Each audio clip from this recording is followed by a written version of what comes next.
All right, 8th day of December 2016, a few days before the year ends. This is News Sources. We have quite a bit to talk about. The highlights.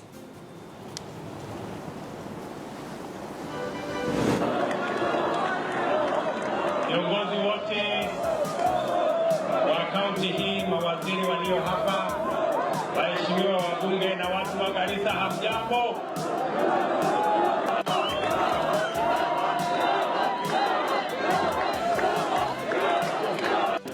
Zipapa, zipapa.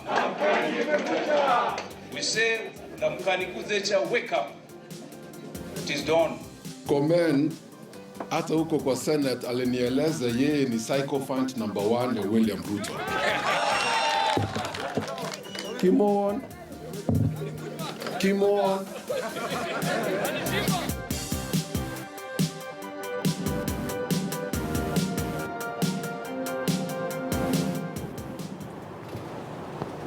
Well, that in a moment, but we start right here. It is day 3 of the doctor strike, and yet again there is no agreement or even remotely a chance of agreement on the horizon. Doctors' representatives have walked out of the table unless and until the court's orders to have them arrested is lifted. The doctors say negotiations must be based in good faith, saying they have been too patient with the government, which is acting in bad faith. The government has been negotiating in bad faith. We came here for a meeting from the morning up to now. They're not telling us anything. They are taking us in circles.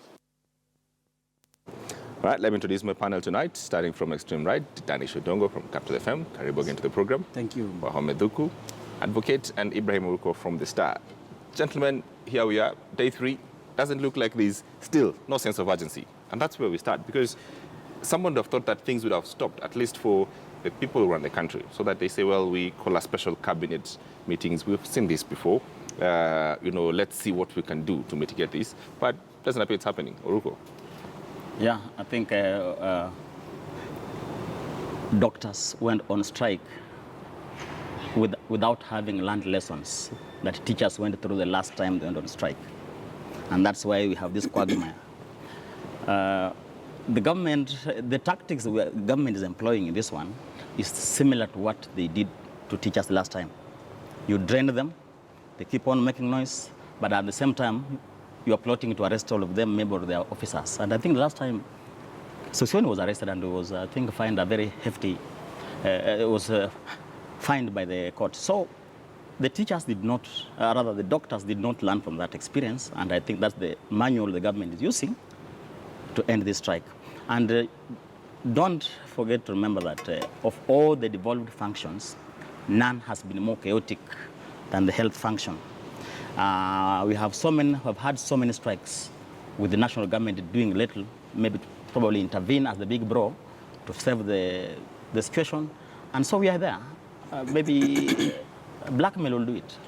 Let's talk about just this idea of the labor codes, and we've seen the last time, or how Uruko makes reference to it, how it worked the last time. You know that it's a two-pronged strategy. So let's meet at the table, at the same time you're being pushed, the codes for something to happen. And this has happened. And in the last time in the teachers' strike, it worked very well. They were literally subdued and pushed back to the classrooms. Yes. Yeah, you have to understand that in Kenya, there is never a legal strike, okay? You can't have a strike. There's no one time the government has ever said that we are allowing this strike. It's constitutional. I said last time that several things will happen. If the government will try to either twist them, twist the union leaders, go to court, try to sack them here and there, sack a few, leave behind a few. And those tactics are going to work. Eventually, if doctors allow themselves to be split like that, they will end up calling off their strike. The government is not interested in negotiating with them beyond what they have now. Forget about what they are telling us that the government is open to negotiations. It's not. Those are just political. And you said that the leaders are not even giving any attention to this. You see, they are all over. Some are in the Rift Valley, others are in Kampani, others are in Central. It's campaign time. The doctors have to understand that their strike is within the context of a campaign. How do we sort this? I think the doctors need to accept and move on. that if the journalists, airwaves were shut down for a few days and teachers were forced back to the classroom, I think even if they came out with their syringes and drugs, it will not, deal with the pain that they're currently feeling. So the idea is for them to accept and move on. But that is a very dangerous precedent that we're actually creating in this nation, that people have got no right to actually voice their concerns. And I think if the government wants to treat these people the way they're being treated, like with a high-handed approach, I think that is a very bad precedent we're treating in this country. So we know that today, an update that the private doctors working in hospitals and, from private hospital as well, and consultants are joining the strike on the 13th if this continues. The civil servants have also given the government 24 hours. If they don't deal with it, they also, in 24 hours on Monday, call a strike. So it appears that something is happening elsewhere. Sure, we go back to what we have been saying, lipa kama tender. That's what we said last Tuesday. Was it Tuesday or Wednesday? Tuesday. We are saying that all these people, whether they are the nurses, the doctors, the other civil servants, they can see what is happening. They can see people who are wasting. They can see people who are going around. We have just added some pension to some leaders. Yes. And we can't afford to say that we can add this group of people money this time, and we can't afford to pay these ones. It does not matter whether the government has the money. The point being taken out there is that there are some special groups for increment of their salaries. There are others who deserve to go to the streets if they have to be paid from the streets. That's the position. And most importantly, anyway, this strike is a product of a negotiated settlement. Collective bargaining agreement are their own right, anchored in the law. And I also find it very strange to understand the industrial court, which is supposed to be the custodian of this particular CBS, because every CBM must be registered by the industrial court to take effect. So, to the point where doctors agreed, and now the court is dilly-dallying, and the same courts are allowing themselves to be used as a theater to frustrate workers. Again, it raises the question whether this court is an industrial court or should we call it a political court? It should actually support them. It should support the workers. Is it a political court? Because it's a labor court, and part of the differences that the government is bringing is this, that you call the strike on the 21-day notice, it did not lapse, so it's a procedural matter, if you like. And then the question is, if this strike on that account, if it can be called off on that account, then the government wins. Sure, that's, you see, as an advocate, I would say this. The court process has to go, has to go on. If there is a dispute between the employer and the employee, the court comes in, as this arbiter to deal with the situation. Whether it is to deal with it temporarily, waiting for further orders after that, but the situation has to be addressed for the time being. But we are saying this, even such a measure, the government knows that we want to intimidate these people. Yes. We can use any institution. Yes. We can use a court. If we can get orders from the court, fine and good. If we can't, then we have other ways of doing it.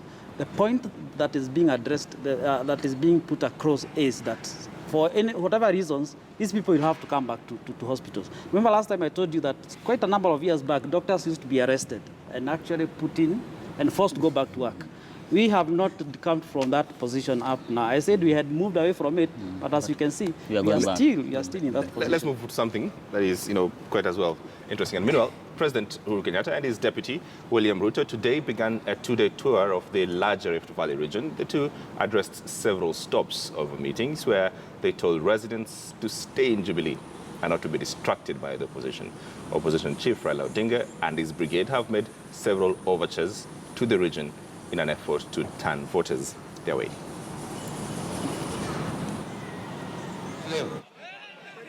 Kweli tunaweza kusikiliza porojo kama hiyo? Hiyo stima tumewasha. Si tunajua nani alikuwa waziri wa kawi? Si tunajua nani alikuwa waziri wa barabara? Si tunajua nani alikuwa prime minister? Na hayo mengine na mengine. Kwa nini hawakufanya? Haya, finance nani alikuwa? Si ndio yeye alikuwa huko? Sasa leo hii atatueleza nini? All right, still keeping on the theme of the people have been in office former Prime Minister, obviously, there, you know, and he also, I think... And there was the Deputy Prime Minister yes. himself, yeah. And the Minister of Finance also. And the Minister of Finance, too. And his friend was the maize, you know, the maize leader, the Mahindi Choma leader. I don't know whether you expect Uhuru to... I could look at his demeanor and know that he is not sincere in what he is saying. Yeah, he doesn't even believe what he's saying. He doesn't believe what he's saying. But I don't expect you to think that he would have mentioned himself and even mentioned the president. But these are kicks of a dying horse. The Jubilee horse is about to die. So the kicks of a dying horse is to sustain it by lying and by distracting the people that this and this persons are your real enemies. The real enemies are these people that they haven't paid our doctors. And of course, I'm told almost 20 people have died. The real issue is that we have got corruption in this country. That is the real issue. The real issue is that the government is actually over-borrowing in our country. We're going to pay debt till the 10th and the 15th generation. They're going to pay. That is the real issue. It's not about Raila, it's not about opposition, it's not about Uhuru Kenyatta, it's about Uhuru Kenyatta and his government. Nothing more. So let's put this a bit in context. The last time the president and his deputy were there in another Rift Valley tour around the same region, they were different looking in the polls and they were confident and they asked they'll be in leadership until 2032. Yeah. Sure. Today, they just asked for 5 more years to complete the projects they're on. What does that say? You see, they have just come from Central, yeah? When you go to Central Province, because Uhuru is in power now, Central Province may assure you a little bit of the next 5 years. They were almost sure of that. And I have never known why the president and the deputy have to travel together. I have never known that every other political rally they have been together. It shows there's dynamic duo. There's some system that's not working here. But the Rift Valley is not central. That's why the differences in Rift Valley are more, Steve, I would say that William faces a more challenge in the Rift Valley than Uhuru Kenyatta faces in Central. Yeah? All right. Yeah? That makes sense. For me, I think it's sort of a very funny situation, yeah? It's maybe it could be an analogy for me. A spouse and constantly talking about your ex, you know? You have the picture of your ex, maybe, you know, and you put it on top of your TV so that every other time you talk about your lady in the house, you're just watching either the picture of her ex or your ex, you know? So I don't know the fascination around Raila Odinga. It is actually now becoming boring, as he said. It is actually boring, and it shows clearly that the president and his deputy have run out of steam. Yes, they have nothing else to tell the Kenyan public, and they are really suffering to inject a message that can resonate with their publics. That is in the Central and in Rift Valley. But smart, you can lie for a day, you can lie for a year, but you cannot lie for 10 years. The issue is the Jubilee scorecard will be measured on the promises they made. 5 stadiums in different provinces. They talked about a double-digit economic growth. Those are the things that they mentioned. How many kilometers of road that they promised? The things that they promised. Laptops to our children, not tablets. Now, they will be measured against those things. It's not against blaming Raila or such. So I want to urge them, they can borrow a leaf from the US presidential election that just ended. While Clinton focused on telling people how Trump was bad for the economy and bad for the country, Trump was busy telling people what I will do for them. I'll make America great again. I think they must begin to learn the lesson that communication, you cannot just blame somebody forever and ever. Your populace will begin to ask yourself, okay, now you've blamed him for a while. You are in power and he wasn't in Muslim country. But this has worked before. Yes, exactly. Blame has worked before. So there's a script running on this. But the problem is, these two may not be telling us, okay, they may have said what they have done, and they may also be blaming the other side. The problem is that the other side also is not telling us what they will do. You see, he is talking about Trump, who has managed to win the hearts of Americans by saying what they want to hear. Now, our opposition here does not really have much they can tell us that this is how we will do our things. Okay? Right now they are saying pay doctors. If we took them today and put them in the seats, how they will pay the doctors is still a mirage. We wouldn't even know. They have not told us that this is how we run our government. So that we are in a situation where both our government and our opposition are entities that really nobody knows whom we can trust. That's why maybe you are looking for some other... A spin-off on that, and that makes sense, that this Raila Odinga might not be successful in telling Kenyans what to think, but he's sort of successful in telling us what to think about. All right? This primordial power. But again, we are not there. The focus was on these two guys, right? How would they be struggling so much to tell your own children how good you are, for example? how many loaves of bread you brought home the last 1 year, bacon and all that. Why would you be struggling so much? The issue is not about what the opposition will do, because that is futuristic. We are talking about the last 4 years, which I think they have failed very badly. I want to stick with it. And at the back of the minds, that is President Uhuru Kenyatta and his deputy William Ruto are concerned by the rebellion being staged by Governor Isaac Ruto.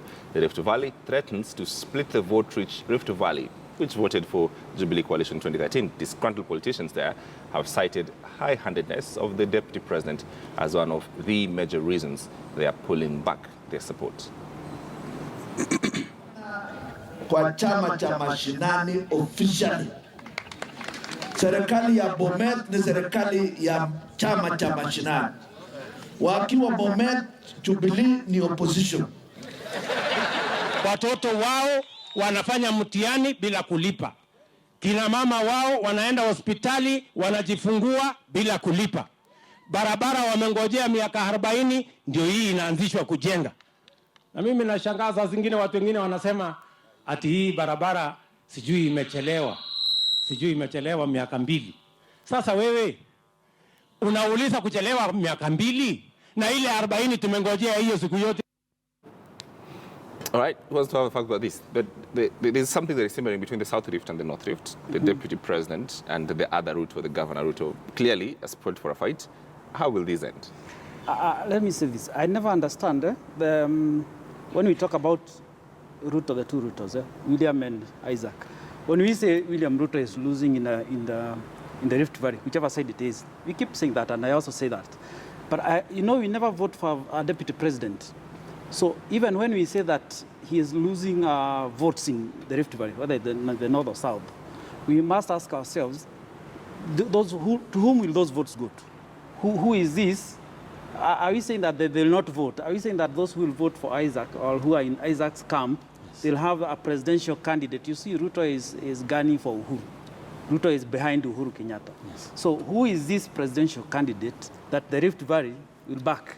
Can you back a little bit in 2013 and be faithful and honest to history, that the pitch that URP made to the people of Tuvali was that we're getting half of government?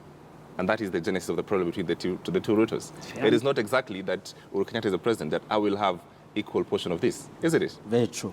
And I think, well, I tend to look at what he's saying. I think the people of the Rift Valley are not short of the many politicians they can vote for at the presidential level.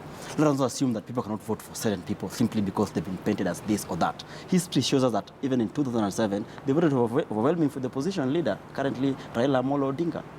The issue is, I think our deputy president is a bit drunk with power. And I think then that one, it's drunk with power, drowning in power. When you're drowning in power, sometimes you forget that the emperor is actually naked. And you make statements that are sweeping, and you make enemies in course to go and abuse people. You go and tell them that they're academic dwarfs. You say that, and you begin to demean people. Let me tell you that karma is a female dog, and it actually does work like that. These things will actually come back to haunt him, and they're going to pull the carpet below his feet if he doesn't change his tone. Abraham. I'll agree with both of them. But I will say the deputy president still has a head start, because at least as Homi has argued, he has something to show off. He has half a loaf or a half-filled glass, and there is a hope that certainly in 2022, Central will return the hand and give him. So maybe that one is a selling point that he can hang on. Has it worked so far? I don't know the hand that Central is supposed to return. that will come at its own time. But if you look at Isaac Ruto, he must tell us, okay, he wants people to re-elect him as a governor, okay, yes, in whichever party. Yes. And the other camps around him also want to be elected in their parties, okay? But they must also tell us, nationally, their camps, whom will they be gunning for? Whom will they be telling their people that vote for this person as a president? Because as he says, if then the message is that don't vote for Uhuru Kenyatta, vote for Raila Odinga, then that is exactly where we will now see the that's where now the separation will come in. Yes. So that people will have to decide, yes, we can give you votes as a governor. Yeah. Can we also give our votes to Uhuru? Can we, and by Uhuru we mean Ruto. William Ruto? Yes. Can we give our votes to Raila Odinga? Yes. Who is the other candidate? But they don't have to actually vote against the Jubilee government. They cannot just vote. Voter apathy is a serious thing, because if you look at the 2013 general elections, in Kilifi, the opposition, actually the voter turnout was 63%, and the vote-rich region of almost 300,000 votes, Raila got almost 89% of the votes. But if they had turned out to 80% or 90%, would have seen a different results. The same with Mombasa, the same with Taita Taveta, the same with Kwale County. But now, if we are seeing Bomet, a very vote-rich county, we are seeing politics of Chama Cha Mashinani versus Jubilee. Now Jubilee is being called an opposition in that region. Then that points problems to the Jubilee coalition. Whether they vote against him or not, it means that some votes are going to be taken away from them. Because the question that must be answered is this. Yes. Are the people going to be more interested in their governorship or more interested in what happens nationally? Okay, which pulls what? I wish people are to be interested in the governorship. Some of these are more, I would say, more resourceful seats. Okay, the presidency, as it were, we have a president who is telling us what can I do. I wish the governors were to spearhead even the fight against corruption. You see, these are the guys who have the resources. People should start identifying themselves with a devolved system. Identify yourself with the governor and the MCA. That's the way. That's how to head. And maybe I also wanted to add, we can also accuse Isaac Ruto of being dishonest, because once you walk out, take a firm position and say it's Raila. He has not shown that. So he's in the middle. Oh, Well, He's watermelon. He's wobbling. Gentlemen, he still has 7 months. But let's move on. You might have missed this, and it happened sometimes in the last few days, and it's for good reason. Deputy President William Ruto and Deputy Leader of Majority Aden Duale were forced to cut short their meeting in Garissa when the crowd booed them. Video footage coming out on social media shows a section of the crowd booing off speakers who were unable to address them. The chanting crowds forced the DP to cut short his tour and that particular meeting. Just take a look. Wacha nichukue nafasi hii nimkaribishe Mheshimiwa William Samuel Ruto. Makofi kwa Mheshimiwa Ruto.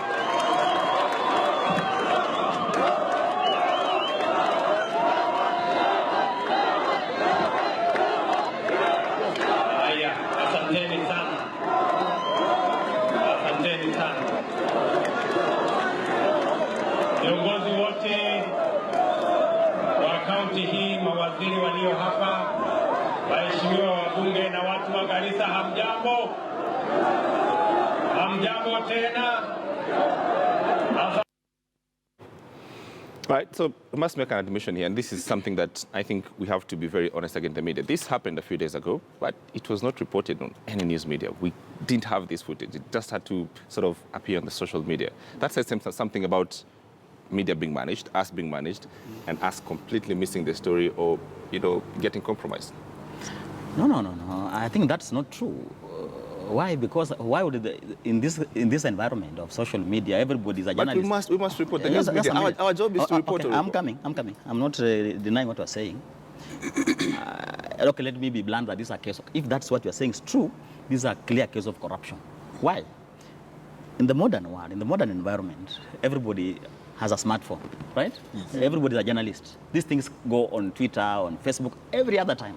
So I don't want to imagine that there's an editor who didn't see this thing and demand from their guys on the ground for the same.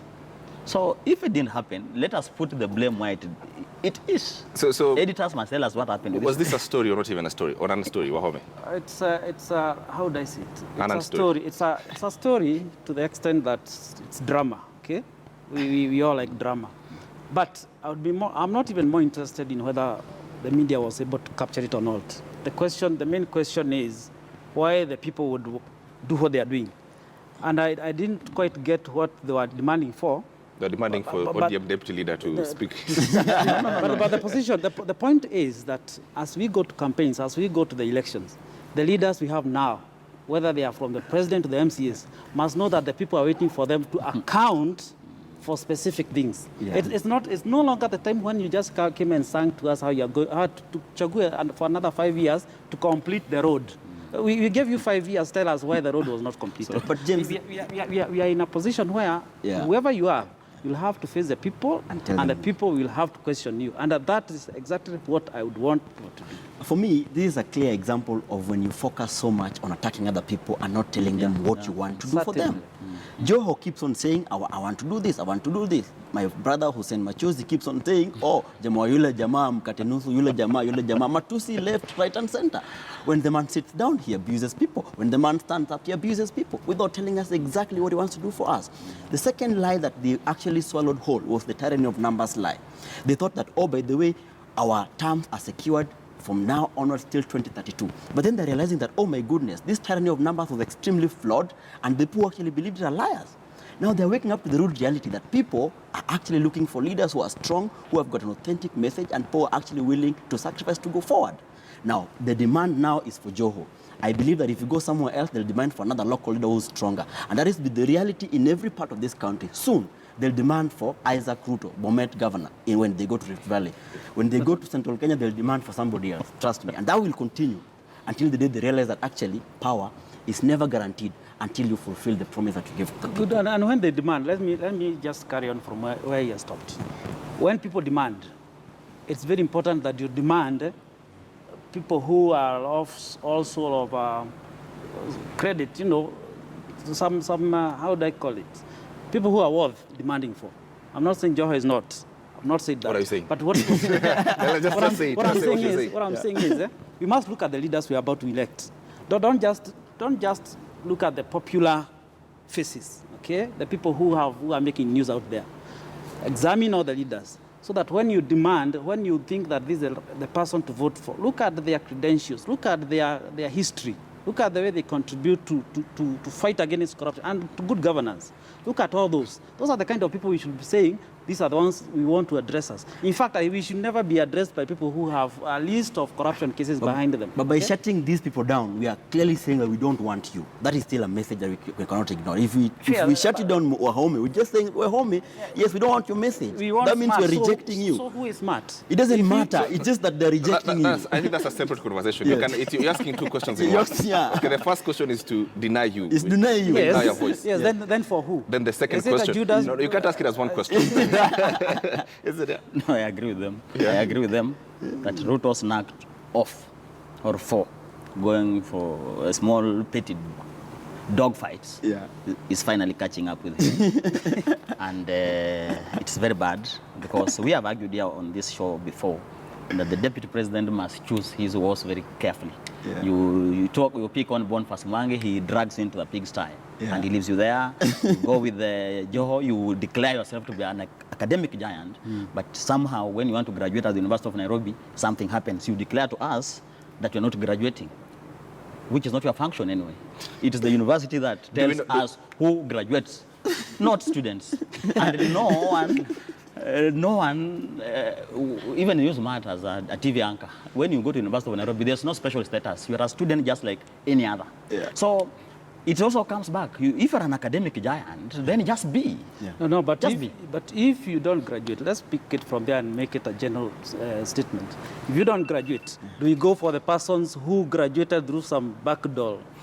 That's why we are saying, let's look at the leaders we are about to elect. No, this is a standard measure. Actually, if you declare yourself to be a tiger. I think Wahome is being a typical Kenyan, mixing a few issues and then getting confused in the process. And balancing concepts. The issue is this, that you call somebody an academic dwarf, somebody who is actually leading an entire county. That is, first of all, disrespectful.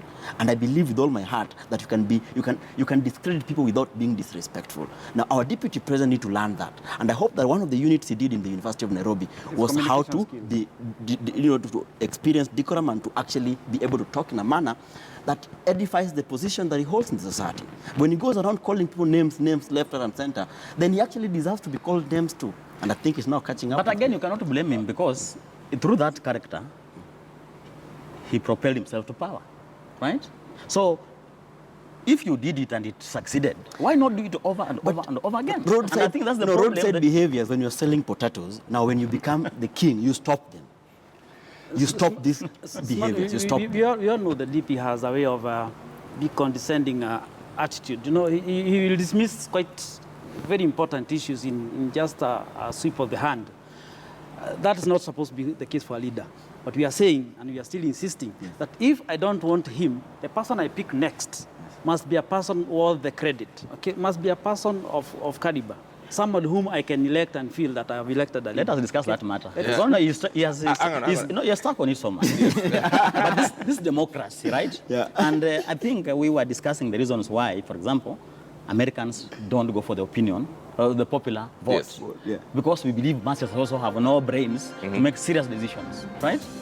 So that's democracy. Whether you are a drug dealer, whether you are whatever, masses have spoken. The people have spoken. Yeah. All right, I'm asking you on Twitter, if you think the opposition has stopped the government from working, do you think the opposition has stopped the government from working?